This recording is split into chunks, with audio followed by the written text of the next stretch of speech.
Hello, what's up? Facebook, family, friends, YouTube viewers. If you don't know who I am, and I'm Melissa Eloise Osborne, coming from Marathon in New York. I'm a network marketer, entrepreneur. I'm in quite a few things and I'm affiliated. And today I am reading chapter 2 of Law of Success, and it's about self confidence. And this week is all about self confidence and having self confidence, plus, and being consistent with reading on a day to day basis, even if it is for an hour or two. So, thank you for joining wherever you are. I hope you're having a good evening, good night, good afternoon, wherever you are. And if you're watching live, put live. If you watch replay, please put replay. Let me know where you're tuning in from, and hopefully you enjoy. Okay, lesson 2, self confidence. And in the beginning of this, it says, whether you believe you can do a thing or not, you are right. Henry Ford. Before approaching the fundamental principle upon which this lesson is founded, it will be of benefit to you to keep in mind that the fact that it is practical, that it brings you the discoveries of more than 25 years of research, that it has the approval of leading scientific men and women of the world who have tested every principle involved. Skepticism is the deadly enemy of progress and self-development. You might as well lay this book aside and stop right here, as you approach this lesson, with a feeling that it was written by some long-haired theorist who had never tested the principle upon which the lesson is based. Surely it is no age for skeptic, because it is an age which we have seen more of nature's laws uncovered and harnessed than had been discovered in all past history of the human race within 3 generations. We have witnessed the mastery of the air. We have explored the ocean. We have all but annihilated distances on the earth. We have harnessed the lightning and made it turn the wheels of industry. We have made 7 blades of grass grow where but one grew before. We have instantaneous communication between the nations of the world. Truly, this is an age of illumination and unfoldment, but we have yet as barely scratched the surface of knowledge. However, when we shall have unlocked the gate that leads to the secret power which is stored up within us, it will bring us knowledge that will make all the past discoveries pale into oblivion by comparison. Thought is the most highly organized form of energy known to man, and this is an age of an experimentation and research that is sure to bring us into greater understanding of the mysterious force called thought, which reposes within us. We have already found out enough about the human mind to know that a man throw off the accumulated effects of 1,000 generations of fear through the aid of the principle of autosuggestion. We've already discovered that the fact that fear is the chief reason for poverty and failure and misery, and that takes on 1,000 different forms. We have already discovered the fact that the man who masters fear may march on to successful achievement in practically any undertaking, in spite of all effort to defeat him. The development of self-confidence starts with the elimination of this demon called fear, which sits upon a man's shoulder and whispers into his ear. If you know this feeling, I have. You can't do it. You are afraid to try. You are afraid of public opinion. You are afraid that you will fail. You are afraid you have not the ability. This fear demon is getting into close quarters. Science has found a deadly weapon which, to put it to flight, and this lesson on self-confidence has brought you this weapon for use in your battle with the world-old enemy of progress, fear. There are myriads of forms of fear, but none are more deadly than the fear of poverty and old age. We drive our bodies as though they were slaves because we are so afraid of poverty. that we wish to hoard money for what old age. Sorry, I still have a cold. This common form of fear drives us so hard that we overwork our bodies and bring on the very thing we are struggling to avoid. What a tragedy to watch a man drive himself when he begins to arrive along about the 40-year milepost of life, the age at which he is just beginning to mature mentally at 40. I'm almost 40. Ah, and for a man is just entering the age at which he is able to see the understanding and assimilate the handwriting of nature as it appears in the forest and flows brooks and faces of men and little children. Yet this devil fear drives him so hard that he becomes blinded and lost in the entanglement of a maze of conflicting desires. The principle of organized effort is lost sight of. And instead of laying hold of nature's forces that are in evidence all around him and permitting those forces to carry him to the heights of great achievement, he defies them and they become forces of destruction.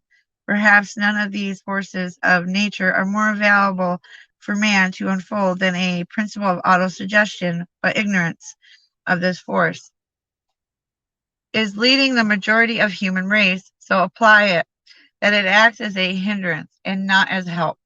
Let us enumerate the facts that show just how this misapplication of a great force of nature takes place. Here is a man who meets with some disappointment. A friend proves false or a neighbor seems indifferent. Forthwith, he decides, through self-suggestion, that all men are untrustworthy and all neighbors unappreciative. These thoughts so deeply embedded themselves in his subconscious mind that they color his whole attitude toward others. Go back now to what was said in lesson number 1 about the denominating thoughts of a man's mind attracting people whose thoughts are similar. Apply the law of attraction, and you will see understand why the unbeliever attracts other unbelievers. Reverse the principle. Here is a man who sees nothing but the best there is in all whom he meets. If his neighbors seem indifferent, he takes no notice of that fact, for he makes it his business to fill his mind with dominating thoughts of optimism and good cheer and faith in others. If people speak to him harshly, he speaks back in tones of softness. Through the operation of the same internal law of attraction, he draws to himself the attention of people whose attitude toward life and whose dominating thoughts harmonize with his own. Trace the principle a step further. Here is a man who has been well schooled and has the ability to render the world some needed service. Somewhere, sometime, he has heard it said that modesty is a great virtue, and that to push himself to the front of the stage in the game of lifesavers of egotism, he quietly slips in at the back door and takes a seat at the rear while other players in the game of life boldly step to the front. He remains in the back row because he fears what they will say. Public opinion, or that which he believes to be public opinion, has him pushed to the rear, and the world hears but little of him. His school counts for naught because he is afraid to let the world know that he has had it. He is constantly suggesting to himself, thus using the great force of autosuggestion to his own detriment, that he should remain in the background lest he be criticized, as though criticism would do him any damage or defeat his purpose. Here's another man who was born of poor parents. Since the first day that he can remember, he has seen evidence of poverty. He has heard talk of poverty. A man, as a general rule, owes very little to what he is born with. A man is what he makes of himself. Alexander Graham Bell. And it says that right here. Hey, Ben. He has felt the icy hand of poverty on his shoulder, and it has so impressed him that he fixes it in his mind as a curse to which he must submit. Quite unconsciously, he permits himself to fall victim of the belief. Once poor, always poor, until the belief becomes the dominating thought of his mind.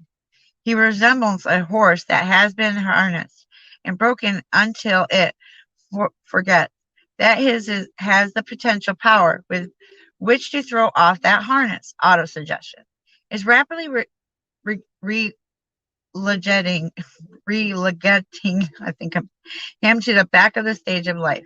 Finally, he becomes a quitter. Ambition is gone. Opportunity comes his way no longer. Or if it does, he has not the vision to see it. He has accepted his fate. It is a well established fact that the faculties of mind, like the limbs of the body, atrophy and wither away if not used. Self confidence is no exception. It develops when used, but disappears if not used. One of the chief disadvantages of inherited wealth is the fact that it too often leads to inaction and loss of self confidence. Some 12 years ago, a baby boy was born in the city of Washington. Its inheritance was said to be around $100 million. When this baby was taken for an airing in its carriage, it was surrounded by nurses and assistants, nurses and detectives and other servants whose duty was to see that no harm befell it.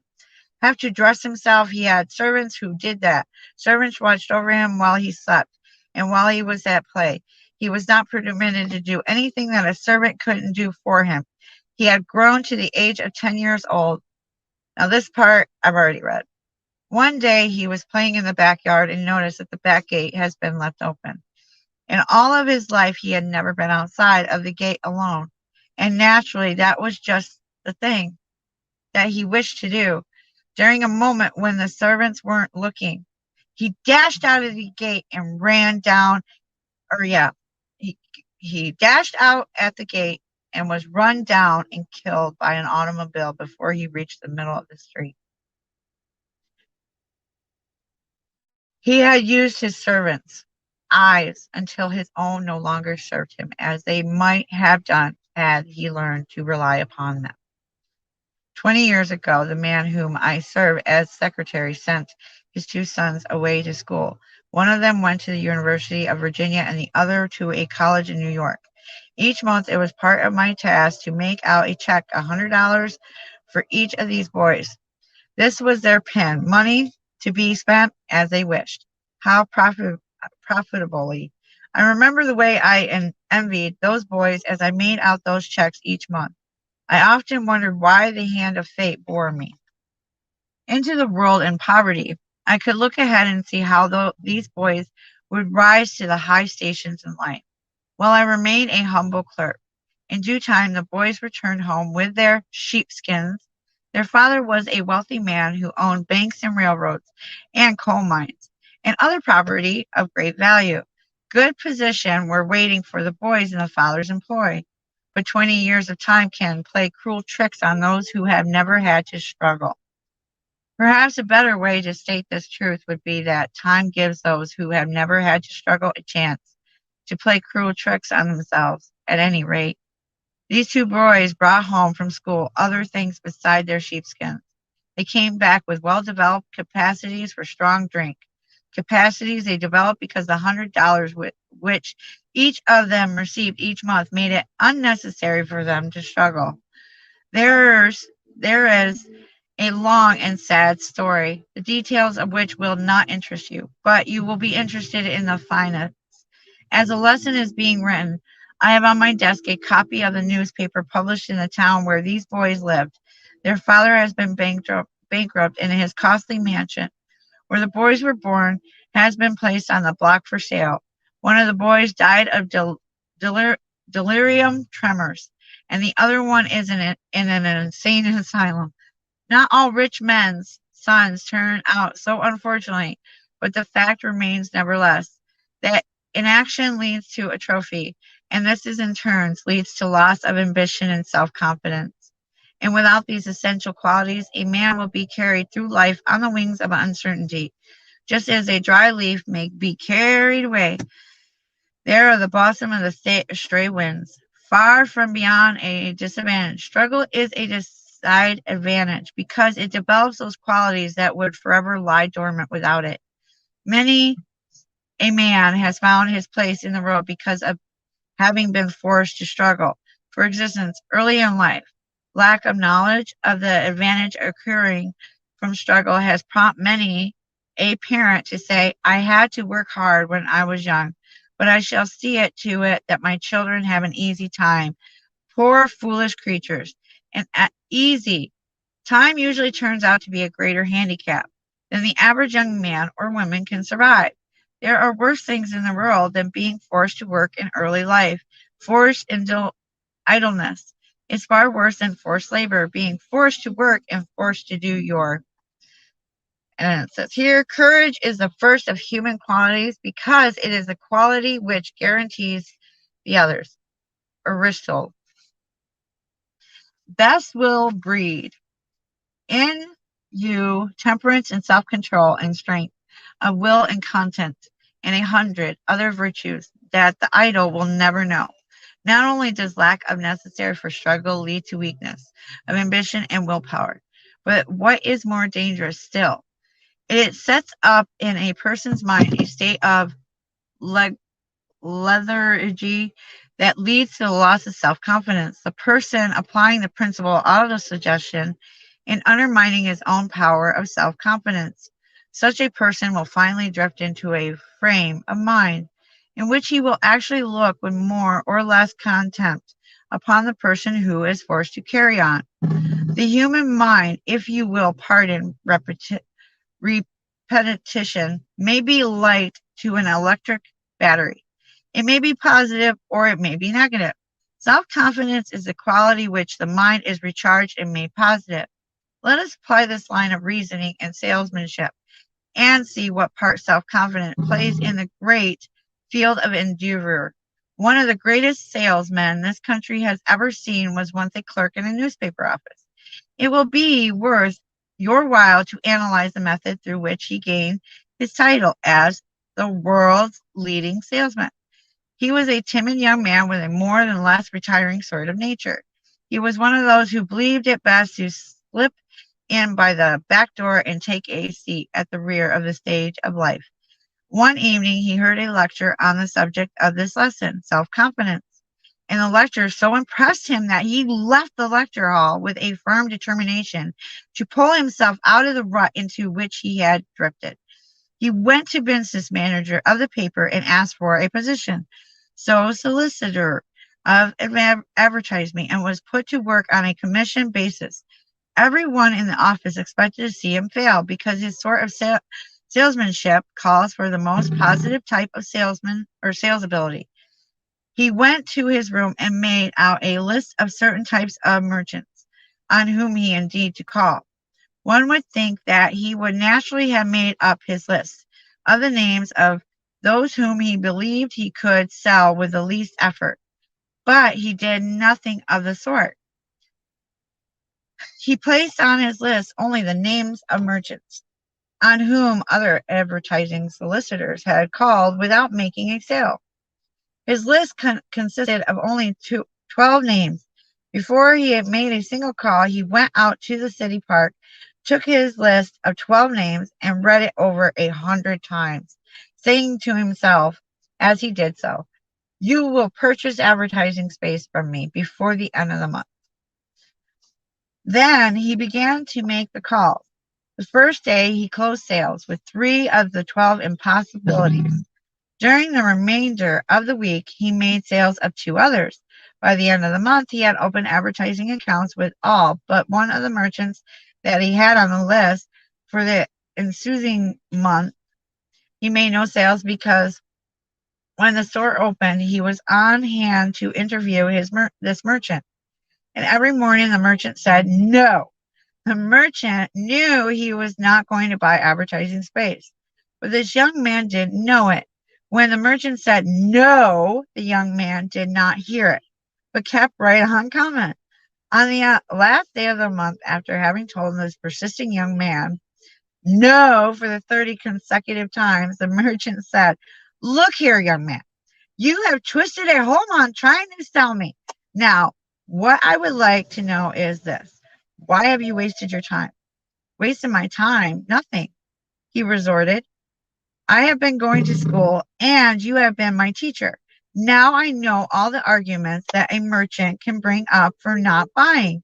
And besides that, I've been drilling myself in self confidence.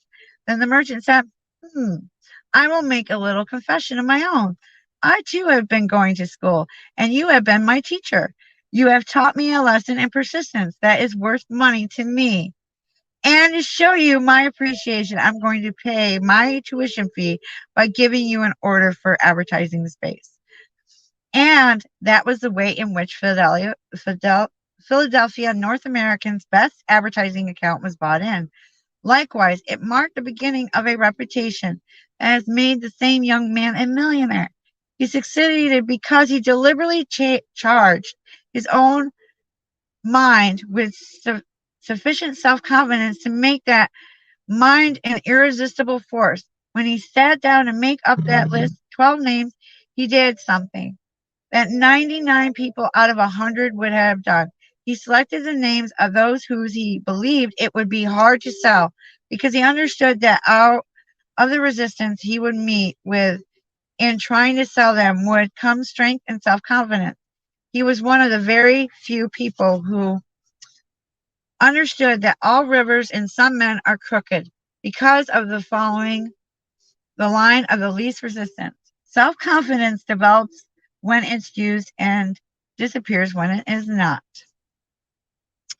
I'm going to digress and here break the line of thought for a moment while recording a word of advice to the wives of men. From having analyzed more than 15,000 people, the majority of whom were married men, I have learned something that may be valued to wives. Let me state my thought in these words. You have it within your power to send your husband away to his work or his business or his profession each day with a feeling of self confidence that will carry him successfully over the rough spots of the day and bring him home again at night, smiling and happy. One of my acquaintances for former years married a woman who had a set of false teeth. One day his wife dropped her teeth and broke the plate. The husband picked up the pieces and began examining them. He showed such interest in them that his wife said, You could make a set of teeth like those if you made up your mind to do it. This man was a farmer whose ambition had never carried him beyond the bounds of his little farm until his wife made that remark. She walked over and laid her hand on his shoulder and encouraged him to try his hand of dentistry. She finally coaxed him to make the start, and today he is one of the most prominent and successful dentists in the state of Virginia. No one can foretell the possibilities of achievement available to the man whose wife stands at the back and urges him on a bigger and better endeavors. For it is well known fact that a woman can arouse a man so that he will perform almost superhuman feats.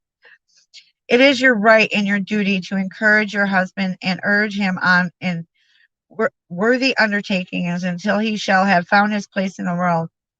You can induce him to put forth greater effort than can any other woman or person in the world. Make him believe that nothing within reason is beyond his power of achievement, and you will have rendered him a service that will go a long way toward helping him win in the battle of life.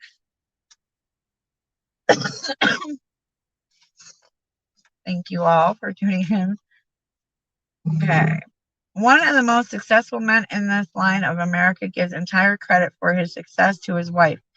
When they were first married, she wrote a creed that he signed and placed over his desk. This is a copy of the creed, which I said earlier on my live on Facebook. Is I believe in myself. I believe in those who work with me. I believe in my employer. I believe in my friends. I believe in my family. I believe that God will lend me everything I need, which is to succeed. If I do my best to earn it through faithful and honest service, I believe in prayer, and I will never close my eyes and sleep without praying for divine guidance to the end, that I will be patient with others and tolerant with those who do not believe as I do. I believe that success is the result of intellect, effort, and does not depend upon luck or sharp practices, or double-crossing friends, fellow men, or my employer. I believe I will get out of life exactly what I put into it. Therefore, I will be careful to conduct myself toward others as I would want them to act toward me. I will not slander those whom I do not like. I will not slight my work no matter what I may see others doing. I will render the best service of which I am capable, because I have pledged myself to succeed in life, and I know that success is always a result of conscientious and efficient effort. Finally, I will forgive those who offend me, because I realize I will sometimes offend others, and I will need their forgiveness. Signed by Melissa Eloise Osborne. The woman who wrote this creed was a practical psychologist of the first order, with the influence and guidance of such a woman as a helpmate. Any man could achieve noteworthy success.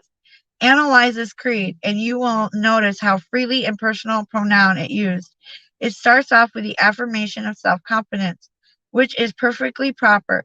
No man could make this creed his own without developing a positive attitude that would attract to him people who would aid him in his struggle for success.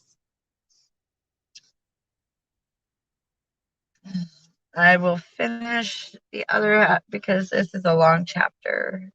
So, yeah, I have more to go. Actually,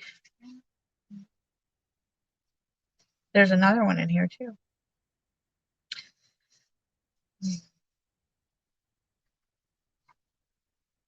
I will read the other half of the chapter, so please stay tuned in for tomorrow. I will read the other half of the second lesson. And I hope you enjoyed. Have a good evening, good night, good afternoon, wherever you're tuning in. Know that you're amazing. I appreciate every single one of you. Thank you. Thank you, Ben. Thank you for introducing me to that book. Now I got to figure out how I can. It's not working.